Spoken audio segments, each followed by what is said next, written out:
इस साल जंगल में बारिश नहीं हुई थी। चारों तरफ सूखा ही सूखा था। पेड़ पीले पड़ गए थे और जमीन फट गई थी। पक्षियों के पास खाने के लिए एक दाना भी नहीं बचा था। माँ, पेट में बहुत दर्द हो रहा है। 3 दिन से कुछ नहीं खाया। क्या आज भी हम भूखे सोएंगे?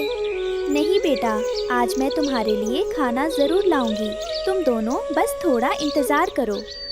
रानो उड़ते हुए कालू कौवे के घर के पास से गुजरी। कालू ने अपने घर में ढेर सारे गेहूं और मक्के छिपा रखे थे, लेकिन वह किसी को एक दाना नहीं देता था। हटो रानो, यहाँ मत देखो। ये मेरा राशन है। अगर भूख लगी है तो जाकर पत्थर चाटो। मुझसे उम्मीद मत रखना। कालू भाई, मैं अपने लिए नहीं, बच्चों के लिए मांग रही हूँ। बस थोड़ा सा दे दीजिए। भाग जाओ यहाँ से। यहाँ कोई लंगर नहीं चल रहा। रानो हताश होकर जंगल में भटक रही थी। उसे सूखी नदी के किनारे कुछ जंगली हरी घास उगी हुई दिखाई दी। यह घास बहुत कड़वी और सख्त थी, जिसे जानवर भी नहीं खाते थे। यही सही, दाना नहीं तो घास ही सही। कम से कम मेरे बच्चों का पेट तो भरेगा। मुझे इसे ही पकाना होगा। रानो ने अपनी चोंच से वह सख्त घास तोड़ी और उसे एक चपटे पत्थर पर रखकर दूसरे पत्थर से पीसना शुरू किया। उसे पीसने में बहुत मेहनत लग रही थी। पास ही खड़ी एक गौरी गाय रानो को यह करते हुए बड़े दुख से देख रही थी। रानो बेटी, ये तुम क्या अनर्थ कर रही हो? ये सख्त घास तो हम जानवरों का चारा है। तुम नन्ही सी जान इसे कैसे पचाओगी? ये तुम्हारे नाजुक पेट को पत्थर कर देगी। गौरी माँ, जानती हूँ, लेकिन मेरे बच्चे 3 दिन से भूखे हैं। एक माँ के लिए अपने बच्चों की भूख से बड़ा कोई दर्द नहीं होता। अगर यह जहर भी होता तो भी मैं इसे पीसकर खाना बना लेती। हे ईश्वर, इतनी बड़ी परीक्षा। बेटी, मेरा आशीर्वाद तेरे साथ है। तेरी ममता इस घास को भी अमृत बना देगी। बस माँ, दुआ करना कि बच्चों को पता ना चले कि यह घास है। अगर मैं इसे अच्छे से पीस लूं और पानी मिलाकर गूंथ लूं तो शायद वे खा लेंगे। गौरी गाय का दिल भर आया और वह वहां से चली गई, क्योंकि वह रानो का संघर्ष देख नहीं पा रही थी। रानो फिर से पत्थर घिसने में लग गई। रानो ने उसे तवे पर पकाया। यह देखने में तो रोटी जैसी लग रही है, लेकिन इसकी महक बता रही है कि यह बहुत कड़वी है। बच्चे इसे कैसे खाएंगे? रानो गरम गरम हरी रोटियां लेकर घोंसले में आई। बच्चे खुश हो गए, लेकिन रोटी देखते ही रुक गए। माँ, ये कैसी रोटी है? ये तो हरी है और इसमें से दवाई जैसी बदबू आ रही है। मैं ये नहीं खाऊंगी। हाँ माँ, ये तो कड़वी घास लग रही है। हमसे ये नहीं खाया जाएगा। रानो जानती थी कि अगर बच्चों ने नहीं खाया तो वो मर जाएंगे। रानो ने मुस्कुराते हुए रोटी का एक बड़ा टुकड़ा तोड़ा और अपने मुंह में डाल लिया। घास जहर जैसी कड़वी थी, लेकिन रानो ने चेहरे पर शिकन तक नहीं आने दी। अरे वाह गुड़िया, तुम पागल हो क्या? ये घास नहीं है, ये तो पिस्ता वाली शाही रोटी है। इसमें मैंने जंगल की खास चीनी मिलाई है। ये तो बहुत मीठी है। बहुत स्वादिष्ट। माँ को इतने मज़े से खाते देख बच्चों का मन ललचा गया। उन्हें लगा शायद माँ सच कह रही है। सच्ची माँ, क्या ये मीठी है? हाँ बेटा, खाकर तो देखो। आंखें बंद करो और खाओ, बिल्कुल मिठाई सी लगेगी। बच्चों ने माँ पर भरोसा करके रोटी खा ली। भूख के कारण उन्हें स्वाद का पता नहीं चला और पेट भर गया। कालू कौवा ये सब देख रहा था। वह जोर से हंसा। हा, देखो देखो, रानो अपने बच्चों को जानवरों वाला चारा खिला रही है। अरे रानो, अब क्या रंभाना भी सिखाओगी? कालू भाई, चोरी के दाने से अच्छा है मेहनत की घास। कम से कम मेरे बच्चे भूखे नहीं सो रहे। रात हो गई। बच्चे पेट भरकर सुकून से सो रहे थे, लेकिन रानो जाग रही थी। कड़वी घास खाने की वजह से रानो के पेट में भयानक मरोड़ उठ रहे थे। ये दर्द। लेकिन शुक्र है मेरे बच्चे सो रहे हैं। अगर मैं रोई तो वो जाग जाएंगे। रानो ने पूरी रात अपने मुंह पर पंख रखकर दर्द बर्दाश्त किया ताकि आवाज़ बाहर ना जाए। सुबह हुई, बच्चे ताजगी के साथ उठे, लेकिन रानो अभी भी लेटी थी। उसका चेहरा पीला पड़ गया था। गुड़िया ने बची हुई रोटी का टुकड़ा चखा तो उसे थूक दिया। छी, ये तो बहुत कड़वी है। माँ, आपने कल झूठ बोला था। आपने ये जहर जैसी रोटी मजे से कैसे खाई? रानो ने कमजोर आंखों से बच्चों को देखा और मुस्कुराई। बेटी, माँ के लिए रोटी का स्वाद नहीं, बच्चों की भूख मायने रखती है। अगर मैं उसे मीठा ना बताती तो तुम लोग भूखे रह जाते। माँ, आप दुनिया की सबसे अच्छी माँ है। हम अब कभी खाने में नखरे नहीं करेंगे। उसी सुबह कालू कौवा अपने गोदाम में गया। उसे बहुत भूख लगी थी। उसने मज़े से मक्के का एक भुट्टा निकाला और खाने लगा, लेकिन जैसे ही उसने दाना चबाया उसका मुंह करवा हो गया। छी, थू थू, ये क्या? ये दाना इतना करवा और बदबूदार क्यों है? कालू ने देखा कि हवा ना लगने और दूसरों को ना देने के कारण उसके जमा किए हुए सारे अनाज में फफूंद लग गई थी और काले कीड़े पड़ गए थे। हाय मेरा नसीब, मैंने ये अनाज किसी को नहीं दिया और अब ये मेरे खाने लायक भी नहीं रहा। मेरे पास अनाज होकर भी मैं भूखा हूँ। रानो की तबीयत ज्यादा खराब हो गई थी। गुड़िया ने पड़ोस से डॉक्टर तोता को बुलाया। डॉक्टर तोता ने रानो की नब्ज देखी और पास पड़ी हरी रोटी को देखा। ओह, रानो बहन, आपने ये क्या किया? ये जंगली धतूरे की घास है। ये बड़ों को भी बीमार कर देती है। आपने इसे खाया? डॉक्टर साहब, बच्चों का पेट भरने के लिए मुझे ये खाना पड़ा। अगर मैं ना खाती तो बच्चे कैसे खाते? बच्चों, तुम्हारी माँ ने खुद जहर पिया ताकि तुम जी सको। इनके चरणों की धूल माथे से लगाओ। रानो का त्याग देखकर कुदरत भी पिघल गई। अचानक आसमान में काले बादल घिराए और बिजली कड़की। गड़गड़ गड़गड़। महीनों बाद जंगल में तेज बारिश शुरू हो गई। बारिश, माँ, बारिश आ गई। बारिश के पानी ने रानो की बीमारी धो दी। सूखी जमीन पर नया और मीठा अनाज उगने की उम्मीद जाग गई। कालू अपने सड़े हुए अनाज के साथ भीग रहा था, जबकि रानो का परिवार प्यार की छत के नीचे सुरक्षित था। सच है, देने वाले का हाथ कभी खाली नहीं रहता और जमाखोर का पेट कभी नहीं भरता। इस कहानी से सीख मिलती है कि माँ की ममता और त्याग का कोई मोल नहीं होता। जो व्यक्ति दूसरों की मदद करने के बजाय लालच में आकर चीज़ें जमा करता है, उसका अंत बुरा होता है। लेकिन जो दूसरों के लिए और अपनों के लिए त्याग करता है, ईश्वर भी उसकी मदद करता। जंगल में बहुत तेज आंधी आई थी। रानो चिड़िया और उसके पति टुन्नू का छोटा सा घोंसला जमीन पर गिरकर टूट चुका था। दोनों बहुत उदास बैठे थे। रानो, हमारी किस्मत ही खराब है। हम गरीब पक्षियों के पास ना तो मजबूत पेड़ है और ना ही अपना घर। अब हम कहाँ जाएंगे? टुन्नू जी, हिम्मत मत हारिए, घर तो फिर से बन जाएगा। हम फिर से तिनके जोड़ लेंगे। लेकिन सबसे बड़ी चिंता की बात यह है कि मैं अब अंडे देने वाली हूँ। दोस्तों, ये रहे हमारी आज की वीडियो के प्यारे सब्सक्राइबर्स और फॉलोअर्स के नाम। सना, हार्दिक, प्रियंका गोस्वामी, नदीम, रिंकी कुमारी, शिप्रा। जो नहीं चुने गए, चिंता मत करो, अगली बार तुम भी बन सकते हो जंगल के सुपरस्टार। हम अपनी कहानी में लूं तो देर किस बात की, जल्दी से कमेंट करके अपना नाम हमें भेजें। अगर इस बार हमारे बच्चों को इस तरह के किसी हादसे या किसी शिकारी से कोई नुकसान हो गया तो मैं शायद ये सदमा बर्दाश्त नहीं कर पाऊंगी, मैं जी नहीं पाऊंगी। हमें इस बार कुछ बहुत ही सुरक्षित करना होगा। अभी रानो सोच ही रही थी कि तभी पड़ोस से रोने की आवाजें आने लगी। रानो और टुन्नू उड़कर वहां पहुंचे। मेरा सब कुछ लुट गया। वो निर्दयी काला नाग मेरे सतरंगी अंडे खा गया।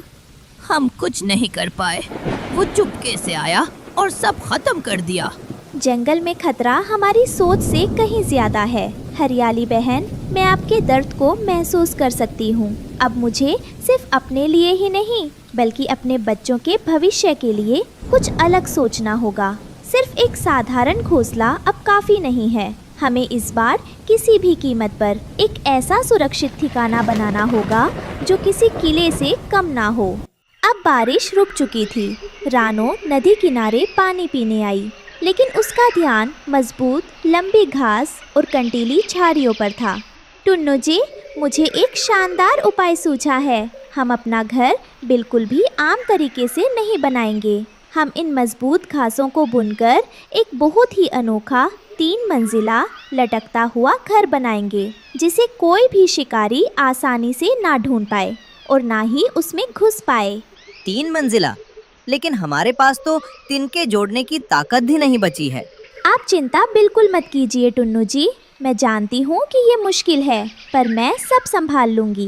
बस आप मेरी मदद के लिए ये बहुत चिपचिपा गोंद और ये नुकीले कांटे जमा कीजिए। मैं अपनी पूरी जान लगाकर इन मजबूत घासों को बुनती हूँ। गरीब हूँ तो क्या हुआ, मैं एक माँ हूँ और अपने बच्चों की सुरक्षा के लिए मैं हार बिल्कुल नहीं मानूंगी। रानो और टुन्नू अपनी चोंच में ढेर सारा सामान लेकर उड़ रहे थे। कालू कौवा और गोरी ये देख रहे थे। अरे देखो गोरी, ये रानो पगलिया गई है। इतना भारी सामान लेकर जा रही है।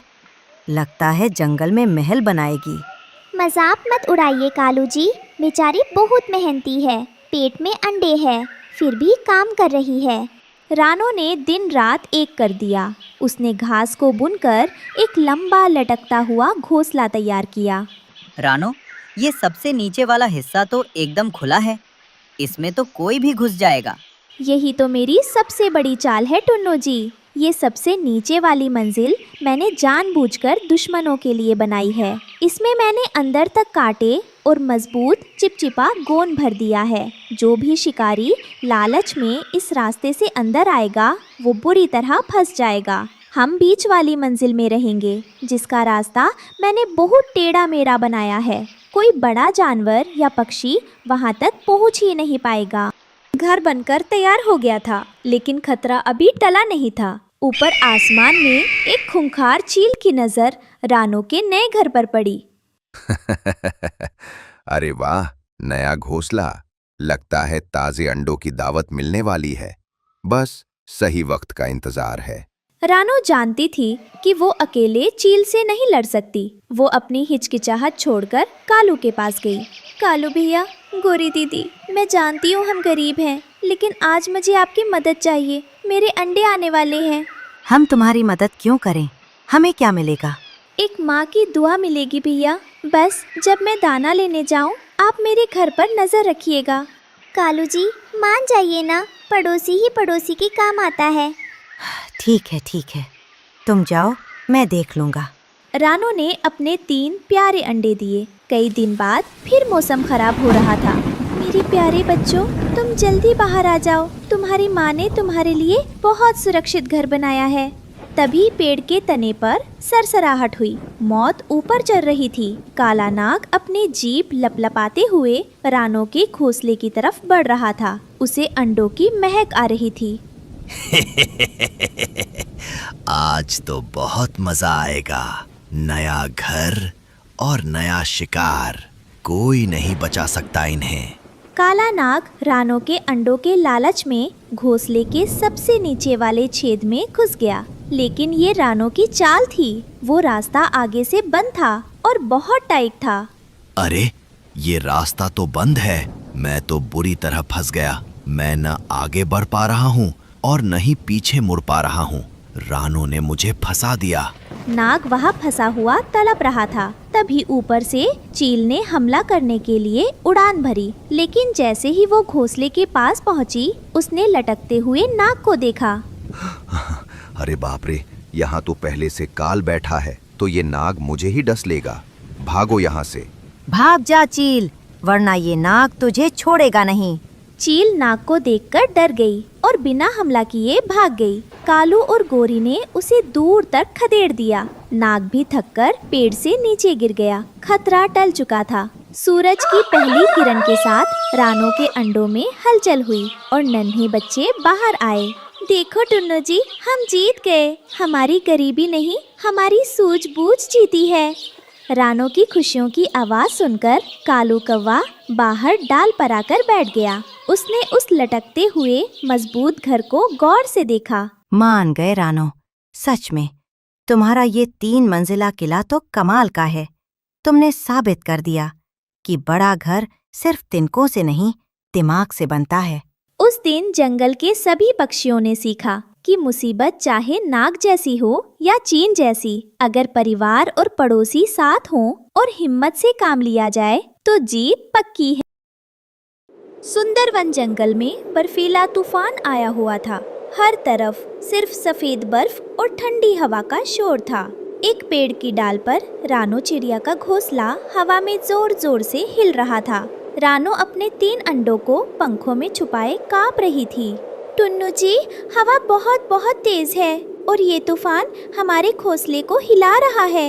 मेरे पंख भी अब इस भयंकर ठंड से सुन्न पड़ रहे हैं। अगर हम जल्द ही इन अंडों को पर्याप्त गर्मी नहीं दे पाए तो हमारे दोस्तों, ये रहे हमारी आज की वीडियो के प्यारे सब्सक्राइबर्स और फॉलोअर्स के नाम। अनमोल, सूरज कुमार, अरफिया, सना फातिमा, मुस्कान शाजिया, सुपी। जो नहीं चुने गए, चिंता मत करो, अगली बार तुम भी बन सकते हो जंगल के सुपरस्टार। दोस्तों, अगर आप भी चाहते हैं मैं आपका नाम अपनी कहानी में लूं, तो देर के मेरे पंख भी अब इस भयंकर ठंड से सुन्न पड़ रहे हैं। अगर हम जल्द ही इन अंडों को पर्याप्त गर्मी नहीं दे पाए तो हमारे बच्चे इस दुनिया की रोशनी देखने से पहले ही जम जाएंगे और मर जाएंगे। हमें किसी भी तरह उन्हें बचाना होगा। मैं जानता हूँ रानो, मैं कोशिश कर रहा हूँ कि घोंसले के सुराख बंद कर सकूं, लेकिन ये बर्फ रुक ही नहीं रही। टुन्नू घोंसले से नीचे उतरकर जमीन पर आता है। वह बर्फ को रेतकर कुछ खोजने की कोशिश करता है ताकि खाकर शरीर में गर्मी ला सके। हे भगवान, सारे दाने, सारे कीड़े बर्फ के नीचे दब गए हैं। अगर हमें खाना नहीं मिला तो हमारे शरीर की गर्मी खत्म हो जाएगी। मुझे कुछ तो करना होगा। हताश होकर टुन्नू उड़ता हुआ पुराने बरगद के पेड़ के पास पहुंचता है, जहां उल्लू बाबा अपने कोटर में बैठे थे। बाबा, हमारी मदद कीजिए। रानो और अंडे ठंड से जम रहे हैं। हमारे पास खाने को भी कुछ नहीं है। बेटा टुन्नू, इस मौसम में खाना मिलना मुश्किल है, लेकिन अगर बच्चों को बचाना है तो अग्नि घास ले आओ। वह काली गुफा में मिलती है। उसे घोंसले में रखते ही गर्मी पैदा होती है। उल्लू बाबा की बात सुनकर टुन्नू तुरंत काली गुफा की ओर उड़ चला। हवा उसे पीछे धकेल रही थी। उसकी आंखों में बर्फ चुभ रही थी, लेकिन वह रुका नहीं। मुझे हिम्मत नहीं हारनी है। मुझे रानो और बच्चों के लिए वह जादुई घास लानी ही होगी। टुन्नू हांफते हुए काली गुफा के बाहर पहुंचा। वहां कालू कौवा और गोरी कवि गुफा के मुहाने पर खड़े थे। उन्होंने गुफा का रास्ता रोक रखा था। कालू भाई नमस्ते, मुझे बस थोड़ी सी अग्नि घास चाहिए। मेरे बच्चे ठंड से मर जाएंगे। नमस्ते टुन्नू, पर ये घास मुफ्त नहीं है, हमने मेहनत से जमा की है। अगर चाहिए तो बदले में 10 ताजे कीड़े लेकर आओ। हाँ, और अगर कीड़े नहीं ला सकते तो यहाँ से चलते बनो। ये कोई धर्मशाला नहीं है। लेकिन गोरी भाभी। बस, अब और एक शब्द नहीं। यहाँ से चले जाओ, वरना मैं तुम्हें धक्का देकर इस बर्फीली खाई में गिरा दूंगा। निकलो यहाँ से। टुन्नू खाली हाथ रोता हुआ वापस घोंसले में आया। रानो की हालत अब और खराब हो चुकी थी। मुझे माफ कर दो रानो, कालू ने सारी घास पर कब्जा कर लिया है। वो बिना खाने के घास नहीं देगा और जंगल में खाना है नहीं। आप रोइए मत टुन्नू जी, हमें इस समय टूटना नहीं है। आप तुरंत अंडों पर बैठिए और उन्हें अपने शरीर की बची हुई गर्मी दीजिए। मैं ये खतरनाक काम खुद करने जाती हूँ। एक माँ अपने बच्चों के लिए खाली हाथ वापस नहीं आएगी। मैं किसी भी कीमत पर वह अग्नि घास ढूंढ कर लाऊंगी। रानो उड़कर गुफा के अंदर आ तो गई, लेकिन वहाँ सिर्फ अंधेरा था। तालू ने सामने की सारी घास निकाल ली थी। रानो ने हिम्मत नहीं हारी और गुफा में और अंदर तक ढूंढने लगी। अरे देखिए टुन्नू जी, उस काले गहरे कोने में पत्थरों के बीच दबी हुई एक बहुत छोटी सी जड़ अभी भी बची हुई है। ये शायद हमारी आखिरी उम्मीद है। हमें इसे किसी भी तरह निकालना होगा। रानो ने बिना समय गवाए उस जड़ को अपनी चोंच से पकड़ा। जड़ पत्थरों में फंसी थी, लेकिन रानो ने अपने पूरी ताकत लगाकर उसे उखाड़ लिया। जैसे ही रानो वो जड़ लेकर बाहर निकली, कालू कौवे ने उसे देख लिया। अरे रुक, ये मेरी गुफा की घास है, इसे तू नहीं ले जा सकती।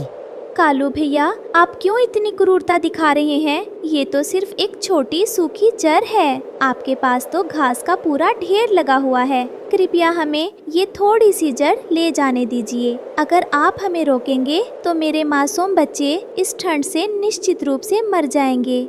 मुझे परवाह नहीं, ला ये मुझे दे। कालू झपट्टा मारता है। तभी पास के पेड़ से मोर ने छलांग लगाई और कालू के सामने आ गया। पीछे हटो कालू, शर्म नहीं आती एक लाचार माँ से उसका हक छीनते हुए? कुदरत की चीजों पर सबका हक है। मोर को देखकर कालू डर गया और पीछे हट गया। रानो ने मोर को धन्यवाद दिया और उड़ चली। रानो घोंसले में लौटी। वह जड़ सूखी और ठंडी थी। टुन्नू निराश हो गया। रानो, ये तो बुझी हुई है, ये काम नहीं करेगी। ये काम करेगी टुन्नू जी, आप निराश मत होइए। शायद ये जड़ ठंडी और बुझी हुई है, लेकिन एक माँ की ममता और उसका संकल्प इसे जरूर जलाएगा। मैं अपनी पूरी जान लगाकर इसे फूकूंगी और इसे गर्म करके अपने बच्चों को बचाऊंगी। रानो ने उस जड़ को अंडों के बीच रखा और अपनी गर्म सांसें उस पर फूकने लगी। पूरी रात भूखी प्यासी रानो सिर्फ उस घास को फूक मारती रही। धीरे धीरे रानो की मेहनत से वो जड़ हरे रंग में चमकने लगी और घोंसला गर्म हो गया। अगली सुबह जंगल में शोर मच गया। कालू कौवे के घोंसले से काला धुआं निकल रहा था। बचाओ बचाओ, हमारा घर जल रहा है। लालच का यही अंजाम होता है। तुमने इतनी ज्यादा अग्नि घास जमा कर ली कि उसकी गर्मी से तुम्हारा ही घर जल गया। इधर रानो के घोंसले में एक मीठी आवाज गूंजी, ची ची। अंडे टूट चुके थे और 3 प्यारे बच्चे रानो की गोद में थे। कालू और गोरी, जिनका घर जल चुका था, सर झुकाए रानो के पास आए। रानो बहन, हमें माफ कर दो, हमारे पास अब रहने को जगह नहीं है। आ जाइए कालू और गोरी बहन, मुझे पता है कि आप दोनों ने मेरे साथ कितना बुरा किया, लेकिन इस भयानक तूफान में मैं आपको बेघर नहीं छोड़ सकती। जब तक ये बर्फीला तूफान है, आप हमारे पेड़ की निचली डाल पर शांति से रह सकते हैं। मुसीबत में किसी का साथ देना और माफ कर देना ही हमारा असली धर्म है। रानो की छोटी सी सुलगती घास ने न सिर्फ उसके बच्चों को बल्कि उसके दुश्मनों को भी नई राह दिखाई। जंगल में मेला लगा था। हर जगह पटाखे फूट रहे थे। रानो का बेटा कुकू और बेटी गुड़िया बहुत खुश थे। तभी कालू कौवा के बेटे जग्गू ने शरारत की। ए कुकू, ये देखो सबसे बड़ा पटाखा। जग्गू ने एक तेज रोशनी वाला पटाखा कुकू के बिल्कुल चेहरे के पास फोड़ दिया। धड़ाम! कुकू की आंखों में धुआं और चिंगारी चली गई। मेरी आंखें! दोस्तों, ये रहे हमारी आज की वीडियो के प्यारे सब्सक्राइबर्स और फॉलोअर्स के नाम। अभिषेक, पीहू, रोहिणी, राखी, रिया। जो नहीं चुने गए, चिंता मत करो, अगली बार तुम भी बन सकते हो जंगल के सुपरस्टार। दोस्तों, अगर आप भी चाहते हैं मैं आपका नाम अपनी कहानी में लूं, तो देर किस बात की, जल्दी से कमेंट करके अपना नाम हमें भेजें। माँ, मुझे कुछ दिखाई नहीं दे रहा, सब काला हो गया। कुकू बेटा, क्या हुआ? अपनी आंखें खोलिए। रानो और टुन्नू कुकू को लेकर डॉक्टर के पास भागे। डॉक्टर कबूतर ने कुकू की आंखों की जांच की। माहौल बहुत गंभीर था। रानो बहन, मुझे माफ करना। उस पटाखे की तेज रोशनी और धुएं ने कुकू की आंखों की रोशनी छीन ली है। अब ये कभी देख नहीं पाएगा। ऐसा मत कहिए डॉक्टर साहब, मेरा बेटा अभी छोटा है, वो अंधेरे में कैसे जिएगा? कोई तो रास्ता होगा। एक ही रास्ता है। नील पर्वत पर एक इच्छाधारी नागिन रहती है। उसके पास जादुई सुरमा है, लेकिन वहां जाना मौत को दावत देना है। अगली सुबह कुकू अपनी जगह से उठने की कोशिश करता है और पानी के मटके से टकराकर गिर जाता है। माँ, क्या सुबह हो गई? मुझे सूरज क्यों नहीं दिख रहा? क्या अभी भी रात है? भैया, सुबह हो गई है, लेकिन आप देख नहीं सकते। रानो ये देखकर फूट फूट कर रोने लगती है। एक माँ अपने बच्चे को ऐसे लाचार नहीं देख सकती। रानो ने अपने आंसू पोंछे और एक बड़ा फैसला लिया। उसने अपने पंख कस लिए। टुन्नू जी, मैं नील पर्वत जा रही हूँ। जब तक मैं अपने बेटे की आंखों में रोशनी नहीं लौटा देती, मैं वापस नहीं आऊंगी। रानो, वो रास्ता बहुत खतरनाक है। वहाँ बर्फीले तूफान आते हैं। अगर आपको कुछ हो गया तो? एक माँ के लिए बच्चे से बढ़कर कुछ नहीं। आप बच्चों का ख्याल रखिएगा। शाम के समय रानो जाने ही वाली थी कि उसने देखा खेल के मैदान में कालू कौवा और जग्गू कुकू को तंग कर रही हैं। अरे देखो, अंधा कुकू, अब ये हमारे साथ पकड़म पकड़ाई कैसे खेलेगा? ये तो किसी पेड़ से टकराकर ही मर जाएगा। चल हट अंधे, रास्ते से हट। खबरदार कालू भाई, आज मेरा बेटा देख नहीं सकता। इसका जिम्मेदार आपका बेटा है और आप उसका मजाक उड़ा रहे हैं। याद रखिएगा, वक्त बदलते देर नहीं लगती। रानो नील पर्वत की ओर उड़ रही थी। हवा बहुत तेज थी। रानो अकेली थी, लेकिन उसका हौसला बहुत बड़ा था। बस थोड़ी दूर और रानो, हिम्मत मत हारना, कुकू तुम्हारा इंतजार कर रहा है। नील पर्वत पर बहुत ठंड थी। रानो के पंख जमने लगे थे। तेज हवा उसे पीछे धकेल रही थी। हू रानो एक चट्टान के पीछे छिप गई। उसके शरीर में ताकत नहीं बची थी, लेकिन बेटे का चेहरा याद आते ही उसने फिर उड़ान भरी। रानो ठंड से जमने ही वाली थी कि वो बेहोश होकर बर्फ पर गिर गई। तभी वहाँ एक सफेद भालू आया। अरे, ये नन्ही चिड़िया यहाँ इतनी ठंड में क्या कर रही है? ये तो मर जाएगी। भालू ने रानो को उठाया और अपनी गुफा में ले जाकर आग के पास रखा। रानो को होश आया। धन्यवाद भालू दादा, आपने मेरी जान बचाई। मुझे नागिन की गुफा तक जाना है। बेटी, तुम बहुत बहादुर हो। नागिन की गुफा उस काली पहाड़ी के पीछे है। संभल कर जाना, वो बहुत चालाक है। मेरा आशीर्वाद तुम्हारे साथ है। भालू की मदद से रानो को नई ताकत मिली और वो फिर उड़ चली। रानो गुफा के पास पहुंची। वहाँ हड्डियों के ढेर लगे थे। तभी अंदर से एक भारी आवाज आई।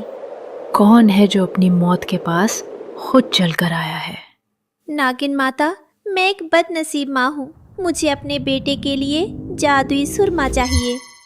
नागिन अपने असली रूप में प्रकट हुई। उसकी आंखें जल रही थीं। जादुई सुरमा? वो बहुत कीमती है रानो। उसके बदले तुम्हें अपनी सबसे कीमती चीज देनी होगी। मुझे तुम्हारी सुरीली आवाज बहुत पसंद है। अपनी आवाज मुझे दे दो और सुरमा ले जाओ। मेरी आवाज? लेकिन अगर मैं बोल नहीं पाऊंगी तो अपने बच्चों को लोरी कैसे सुनाऊंगी? फैसला तुम्हारा है। आवाज चाहिए या बेटे की आंखें? रानो ने एक पल सोचा। उसने अपनी आंखों में बेटे की तस्वीर देखी। उसने नागिन को इशारे से हाँ कर दी। एक जादुई रोशनी रानो के गले से निकलकर नागिन के पास चली गई। रानो की आवाज हमेशा के लिए चली गई। बदले में नागिन ने उसे सुरमे की डिब्बी दी। रानो घर लौटी। वो बहुत थकी हुई थी। टुन्नू और बच्चे उसे देखकर दौड़ पड़े। रानो कुछ बोल नहीं पाई। उसने बस कुकू को गले लगा लिया और सुरमा निकाला। रानो, आप आ गई? क्या आप सुरमा ले आई? कुछ बोलती क्यों नहीं? रानो ने कांपते हाथों से कुकू की आंखों में सुरमा लगाया। सुरमा लगते ही कुकू ने धीरे धीरे आंखें खोली। माँ, मैं देख सकता हूँ। मुझे आप दिख रही हैं। मुझे सब दिख रहा है। कुकू खुशी से नाचने लगा। सब खुश थे। माँ, आप कुछ बोलती क्यों नहीं? मुझे वही लोरी सुनाइए ना। मैं बहुत दिनों से नहीं सोया। रानो ने मुंह खोला, लेकिन कोई आवाज नहीं निकली। सिर्फ टुन्नू समझ गया कि रानो ने क्या कुर्बानी दी है। बेटा, तुम्हारी माँ ने तुम्हें रोशनी देने के लिए अपनी आवाज खो दी है। अब ये कभी गा नहीं पाएगी। अगली सुबह जब सूरज की पहली किरणें रानो के नए हरे घर पर पड़ी, तो पूरा जंगल एक अजीब सी शांति में डूबा था। रानो चुपचाप अपने बच्चों को दाना खिला रही थी। तभी वहाँ कालू कौवा और उसका बेटा जग्गू आए। कालू का सिर शर्म से झुका हुआ था और जग्गू की आंखों में आंसू थे। रानो बहन, मैं अपनी करनी पर बेहद शर्मिंदा हूँ। मैंने और मेरे बेटे ने कुकू का मजाक उड़ाया, उसे अंधेरे में धकेला, लेकिन जब मैंने सुना कि तुमने अपने बेटे की आंखों के लिए अपनी आवाज तक कुर्बान कर दी तो मेरी रूह कांप गई। मैं तो एक अच्छा पड़ोसी भी ना बन सका और तुम ममता की मिसाल बन गई। कुकू भाई, मुझे माफ कर दो। मेरी एक शरारत ने तुम्हारी माँ की आवाज छीन ली। मैं बहुत बुरा हूँ। टुन्नू चिरा गुस्से में उन्हें भगाने ही वाला था, लेकिन नारानो ने आगे बढ़कर टुन्नू का पंख पकड़ लिया और मना किया। उसने जमीन पर अपनी चोंच से एक लकीर खींची और जग्गू का हाथ कुकू के हाथ में थमा दिया। रानो बोल नहीं सकती थी, लेकिन उसकी आंखों से ममता की ऐसी भाषा बह रही थी जिसे पूरा जंगल समझ पा रहा था। वो चाह रही थी कि बच्चे नफरत को भूलकर दोस्ती का हाथ थामे। कालू कौवा फूट फूट कर रोने लगा। रानो, आज तुमने मेरी आंखें खोल दी। आवाज भले ही नागिन के पास चली गई हो, लेकिन तुम्हारी खामोशी आज पूरे जंगल में सबसे ऊंची और सबसे मीठी गूंज बन गई है। तुम सिर्फ एक पक्षी नहीं, तुम साक्षात ममता का रूप हो। कुकू ने अपनी माँ का हाथ कसकर पकड़ लिया।